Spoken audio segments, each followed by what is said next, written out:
हरे कृष्णा, राधे राधे, जय श्री श्याम। दोस्तों, आज करने वाले हैं कार्तिक महात्म का अध्याय 25 और अध्याय 26। तो चलिए 2 मिनट भगवान का ध्यान करेंगे, इसके बाद में कथा शुरू कर लेंगे। बोलो कृष्ण कन्हैया लाल की जय, लक्ष्मी नारायण भगवान की जय। श्रीमन नारायण नारायण नारायण, गोविंद नारायण नारायण नारायण, लक्ष्मी नारायण नारायण नारायण, लक्ष्मण नारायण नारायण नारायण। बोलो लक्ष्मी नारायण भगवान की जय। हाथ में तुलसी दल ले लेंगे। बोलो कृष्ण कन्हैया लाल की जय। तीर्थ व्रत और दान आदि करने से समस्त पाप नष्ट हो जाते हैं, मगर प्रेत योनि में रहने वाले को इसका अधिकार नहीं है। परंतु तुम्हारे दुख को देखकर मैं अत्यंत दुखी हूँ और तुम्हारा दुख दूर किए बिना मुझे संतोष नहीं होता है। तुम्हारे पाप बड़े भारी हैं, क्योंकि यह तीनों योनि बहुत बड़े पाप करने वाले को प्राप्त होती हैं, और प्रेत योनि तो थोड़े से पुण्य से नष्ट नहीं हो सकती है। इसलिए मैं तुम्हें इस योनि से अवश्य छुड़वाऊंगा। इसलिए मैंने जो कार्तिक का व्रत किया है उसका आधा पुण्य तुम्हें देता हूँ, क्योंकि यज्ञ दान तीर्थ यह सब निश्चय ही कार्तिक के व्रत के पुण्य के समान नहीं है। नारद जी ने कहा, हे राजन, इतना कहकर धर्मदत्त ने उसको ओम नमो भगवते वासुदेवाय यह द्वादश अक्षर मंत्र सुनाया और तुलसी का जल उसके ऊपर छिड़का। बस फिर क्या था, क्षण भर में वह प्रेत योनि से छूटकर प्रज्वलित शिखा के समान दिव्य रूप धारण करके लक्ष्मी के समान सुंदर हो गई।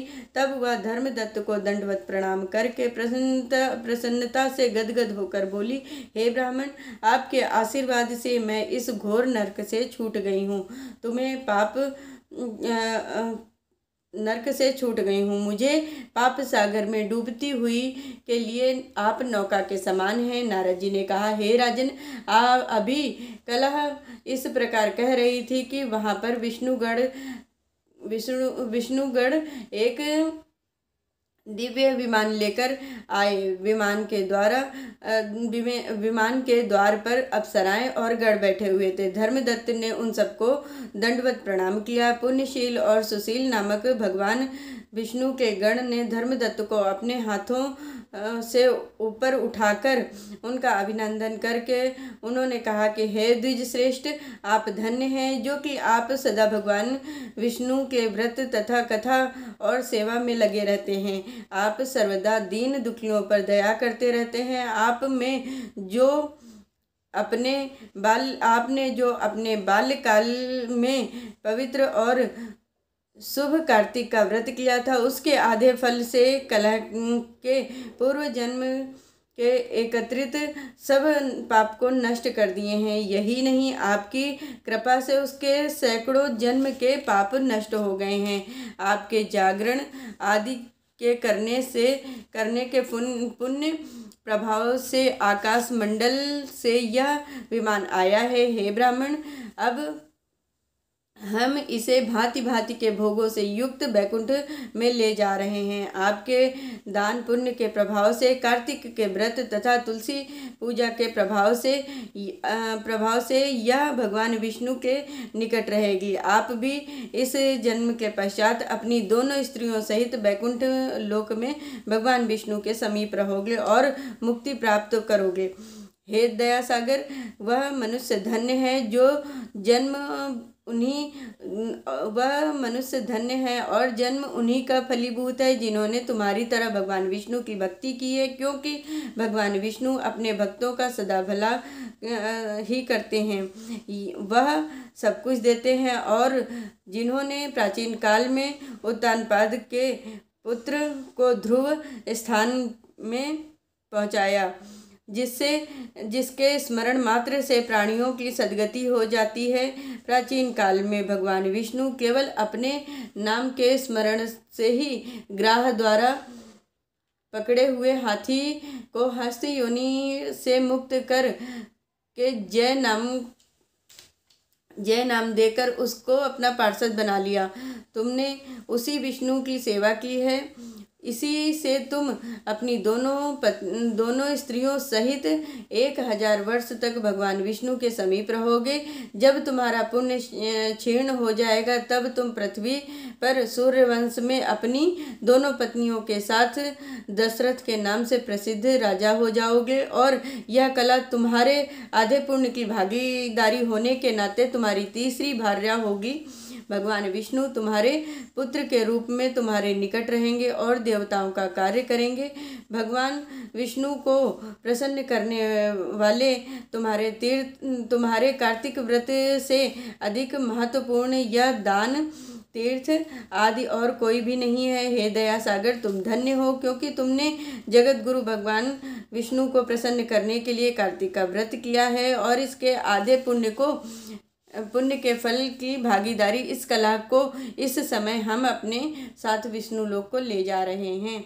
26वां अध्याय। नारद जी कहते हैं, देवगणों के ऐसे वचन सुनकर धर्मदत्त ने कहा, सब मनुष्य भगवान विष्णु की प्रसन्नता के लिए विधिवत आराधना, यज्ञ, दान, व्रत, तीर्थ तथा तपस्या आदि करते हैं, किंतु कोई ऐसा सरल उपाय बतलाइए कि जिसके करने से इन सब का फल प्राप्त हो। गणों ने कहा, हे द्विज श्रेष्ठ, आपका प्रश्न बड़ा ही श्रेष्ठ है। हम आपको भगवान विष्णु को शीघ्र प्रसन्न करने का उपाय बताते हैं। हम इतिहास सहित प्राचीन वृतांत सुनाते हैं, सावधानी से सुनो। प्राचीन काल में कांचीपुरी में चोल नामक चक्रवर्ती राजा राज्य करता था। उसी के नाम से इस देश का नाम चोल प्रसिद्ध हुआ। राजा चोल के राज्य में कोई भी प्राणी दरिद्र, दुखी, पापी, रोगी नहीं था। यह सब राजा के यज्ञ करने के प्रभाव से था। ताम्रपर्णी नदी के किनारों पर सोने के यज्ञ स्तंभ सुशोभित थे। हे द्विजेश्वर, एक दिन वह राजा भगवान विष्णु के पास गया। भगवान उस समय शेष शैया पर योग निद्रा के वश में सो रहे थे। राजा ने उनकी मणियों, मोतियों और स्वर्ण के दिव्य फलों द्वारा पूजा की। वह साष्टांग प्रणाम करके भगवान के चरणों के पास बैठ गया। थोड़ी देर बाद राजा ने अपनी नगरी कांचीपुरी के ब्राह्मण विष्णुदास को वहां आते हुए देखा। विष्णुदास भगवान की पूजा के लिए तुलसी दल और जल लिए हुए था। विष्णुदास ने वहां आकर भगवान विष्णु की सूक्त मंत्रों द्वारा स्नान करवाकर मंजरी और दलों से उनका विधिवत पूजन किया। विष्णुदास के चढ़ाए हुए दलों से राजा के चढ़ाए हुए मणि, मोती व स्वर्ण के फूल ढक गए। राजा यह देखकर क्रोध में भरकर बोला, ढोंगी मूर्ख, तूने मेरी चढ़ाई हुई मणियों, मोतियों व स्वर्ण के फूलों को अपनी तुलसी दल तथा सादे फूलों से ढक दिया है। तू बेचारा भला भक्ति करना क्या जाने। तूने मेरे किए हुए विचित्र श्रृंगार को बिगाड़ दिया है। राजा की बात सुनकर विष्णु दास को भी क्रोध चढ़ आया और वह राजा के गौरव को तुच्छ समझकर कहने लगा, हे राजन, तुम भक्ति करना नहीं जानते हो, तुमको अपने धन का घमंड है। बताओ, आज के से पहले तुमने भगवान विष्णु के कितने व्रत किए हैं और कितने व्रत किए हैं। देवगण ने कहा। ब्राह्मण के ऐसे वचन सुनकर राजा ने घमंड में हंसकर कहा, हे विप्र, भगवान की भक्ति के अभिमान से यदि तू ऐसी बात कर रहा है तो मैं पूछता हूँ कि तेरे जैसे भिखमंगे ब्राह्मण में भगवान की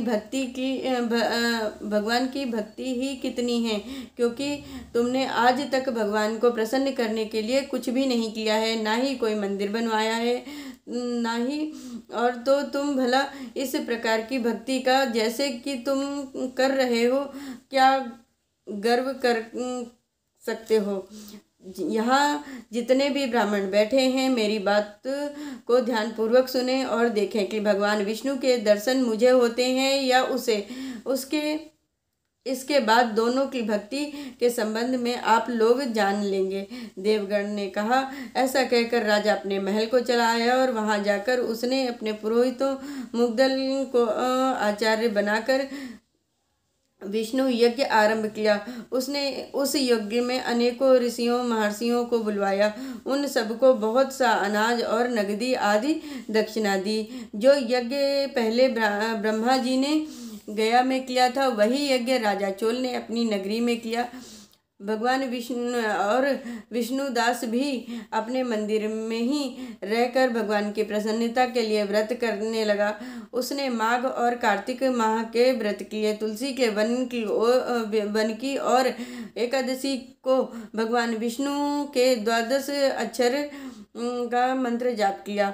वह भगवान को प्रसन्न करने के लिए गीत गाता रहा और नृत्य करता रहा, नित्य प्रति व्रत करता रहा, भूमि पर सोता था, हर समय भगवान विष्णु का स्मरण करता और सब प्राणियों में समदृष्टि से भगवान को ही देखता था। उसने भगवान को प्रसन्न करने के लिए माघ और कार्तिक के व्रत भी किए और उन व्रत के नियमों का पालन भी किया और उद्यापन भी किया, और इस प्रकार राजा चोल और विष्णुदास दोनों को आराधना करते हुए बहुत दिन बीत गए। बोलो कृष्ण कन्हैया लाल की। श्रीमन नारायण नारायण नारायण, लक्ष्मी नारायण नारायण नारायण, गोविंद नारायण नारायण नारायण। बोलो लक्ष्मी नारायण भगवान की जय। आज मैंने आप सभी लोगों को कार्तिक महात्म का अध्याय 25 और अध्याय 26 सुनाया है। इस कथा को ज़्यादा से ज़्यादा शेयर करिए। जो लोग कार्तिक का व्रत कर रहे हैं उन लोगों तक प्लीज़ इस कथा को ज़्यादा से ज़्यादा पहुंचाइए और चैनल को सब्सक्राइब जरूर करिए। हरे कृष्णा, राधे राधे।